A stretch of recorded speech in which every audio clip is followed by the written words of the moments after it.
Hey guys, it's me, Scratch How To, and today we will be doing Online Open World Part 2. That's right. And today we'll be working on items, so save your Part 1 as a copy, as it's not Part 2. So what we're going to be doing today is basically just adding in like items, that you can collect. So yeah, let's paint a new sprite, and let's name it items. Okay, now let's choose a costume to look to the Scratch costume library. And as you can see, ooh, there's a lot of sprites here, but there's a specific one I want, and it's alphabetical, so it'll be easy to find it. Yep, right here, key, because let's just say we might be able to be using some stuff with keys later on, but I won't say anything right now even though I just did. So you hold Alt and drag above the four quarters here, and you can see that it streaks it for all four quarters. That if I'm not holding Alt, this is what it does. And then, but when I am holding Alt, 1 second, when I am holding Alt, it drags for all four quarters. So that's a good trick to know. And ooh, that's a bit too small. There we go. So green flag click to want to hide. Okay, I haven't explained much yet. Let me tell you guys what's going on. So basically, this sprite is going to be kind of like just the base sprite. It's going to be like a clothing machine. It'll create different clothes items that will show in the game, but this one won't. It's just going to be clothing them. So that's why we're going to hide this sprite. And let's make a new block called spawn item at and then XY. Okay, we also need. Well, usually I put like scene right here, but we don't have a scene. We just have one big level, so I just put costume,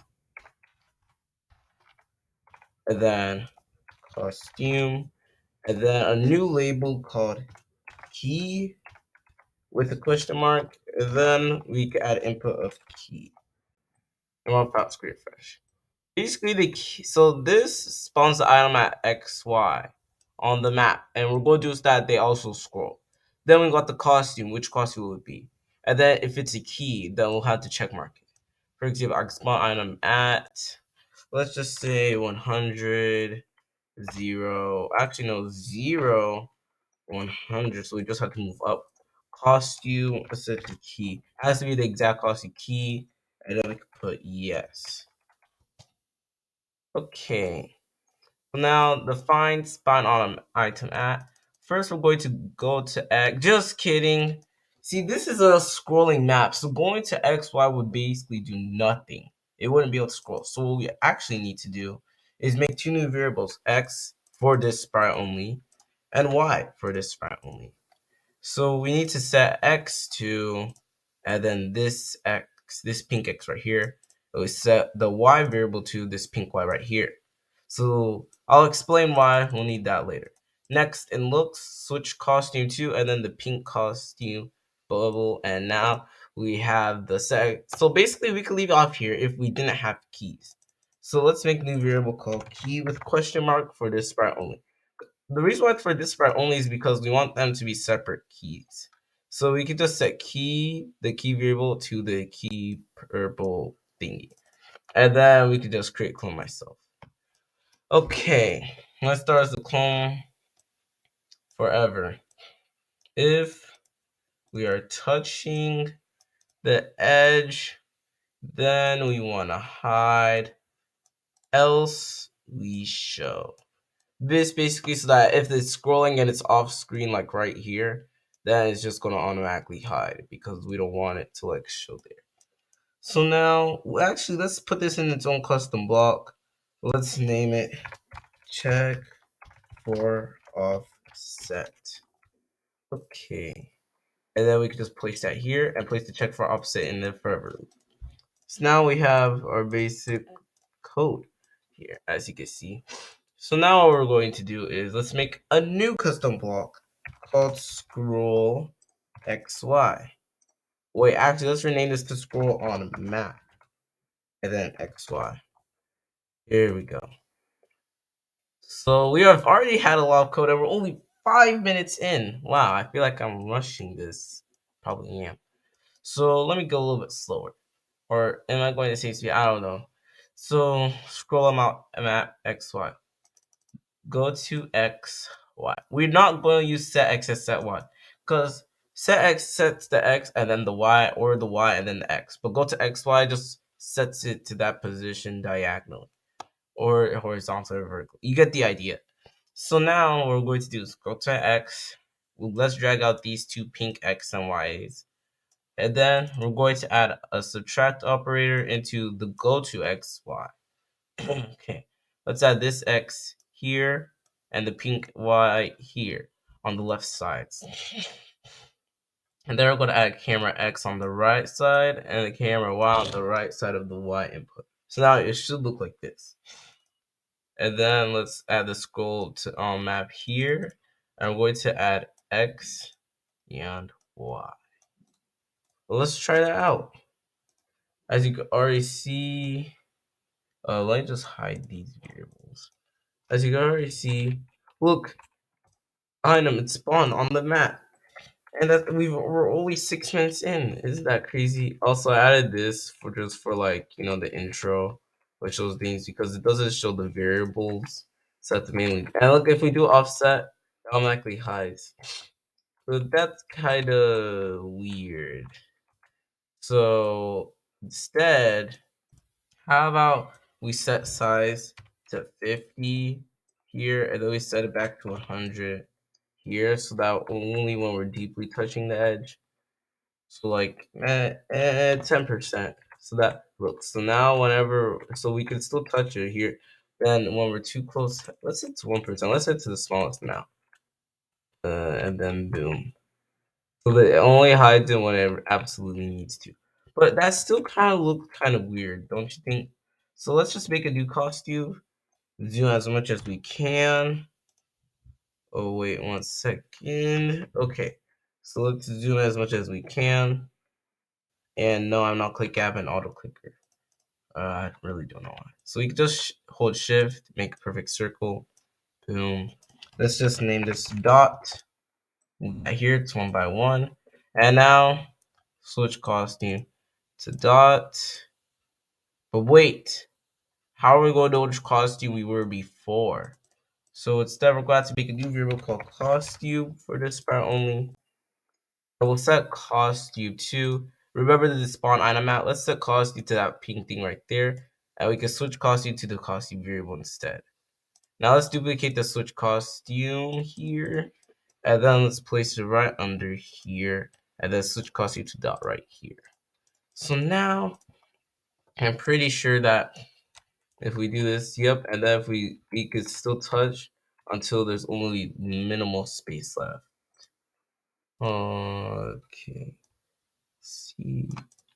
This is the smallest we can make it. So yeah, it's almost the same as last time, but not exactly the same. And now let's see what happens when we do horizontally offset. Ooh, that looks so good.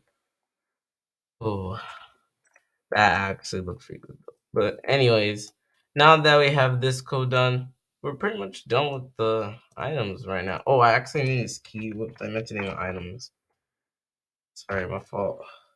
Now we can do animation. Okay, let's make another new variable. We have so many variables. Frame for this file. Most of the variables are for the online part. So we set frame to 0 at the beginning when I start the clone, and then we'll change frame by, and let's change by 5 here. Okay, now let's change y by, wait, you probably figured it out already. But you can't use those changes. You have to use the variable y now, because those ones really determine the y position.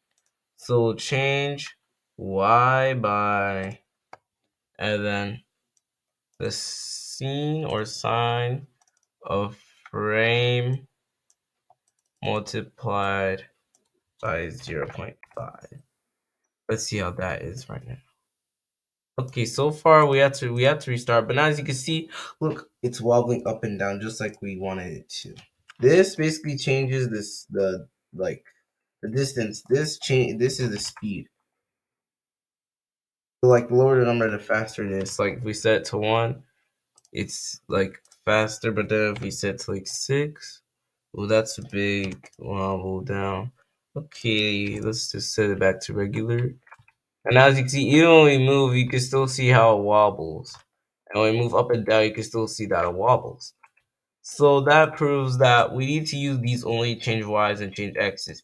Because look, if I just put a change x by 10 here, it would change it by 10, yeah. Like, because I mean, that's pretty much it. But let's just replace the change y here with the change y here. And just watch what happens. Watch what happens. Okay.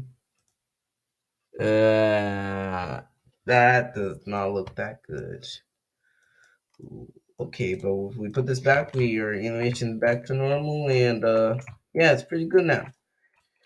Yeah, these are just numbers. Remember when we made that text engine? Yeah, if you haven't watched it, you probably should. Yeah, it just shows the player's X and Y position on the map. So yeah, basically where the player is right now is basically where, like, let's see. So normally this is where the Scratch wouldn't have a lot of AT to go past, but now we can. See right here it'd be like 240 and then 180. So yeah, but we can go if we go to 00. Wait, oh okay, here. And then boom. Now you can only see the borders. But then when you go here, you can go past that. So if you want to, like, look, if you put your level down like this, oops, I forgot to continue holding alt, then it's just gonna look like that, you know. All you have to do is just change the size to maybe like 300. So that way, let's just move this here. Okay, there we go. And now that way it's offset, you know. And you still have a lot of space. Like I could just do this. Boom. See that right there? Yep, that's right. Now we've been using up a lot of time. Let's code player collisions. We want the player to collapse level. So let's go to player. So let's go all the way down to our here, our player game. Don't we already have move steps? No, we do not. Okay, let's make a move block called move, and then an input of steps, and then label of steps. Raw without screen refresh. So let's move this. Actually, now that I think about it, actually, yeah, let's move this here. So we need to make two new inputs, X and Y. Okay, so now let's add these here. Let me just pause this right here. Okay, so we can basically put move in steps. Let's key X, key Y here. And then how about 5 steps each like we want to do here. So we can add steps here. So then we could put the sign of direction. My finger. Wait, what are we doing right now? Well, actually, that was the wrong thing. My fault. We're supposed to put X and then Y here. So now that we have X and Y, we can just put if we are touching the level, or and if you want anything else, it's quite to just add an or. If we're touching level, then change player X by 0 minus X minus steps. So moves negatively. So duplicate the whole thing and then just change everything to the corresponding player Y's. You know, Y times steps. Change player Y by 0 minus Y times steps. And now everything should be it should be normal now. So let's see how it works. So now let's go up here. We're colliding with the level, and all of a sudden we're stuck now. Oh, that's because the pic. Okay, so guys, if I realized the video might cut out, well, that's because the video took really long. So I just go show you guys what the easy thing is to do. Look, remove the Y thing here and set put QY times 10. Next, make just a small square, you know, barely bigger than the circle. In fact, it should be smaller than it. And then put this code right here. That's right. Make your code look like this. And then in the steps, Your code should look like this. I know. It's a whole different thing. Please just make your code look like this. Okay. And then don't change anything after that. Because the collision code didn't work. So I had to fix that. What else did I show you guys? Oh yeah. So make sure you remember how this was in the move player background. Yeah, drag this actually up here so that it's over here. Okay, make sure that's over there. And now, as you can see, we slide down the edges with ease.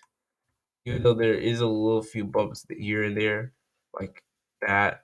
That's just because of the hitbox. If we just set it to player, it runs a little bit more smoothly, but then the collisions are less great.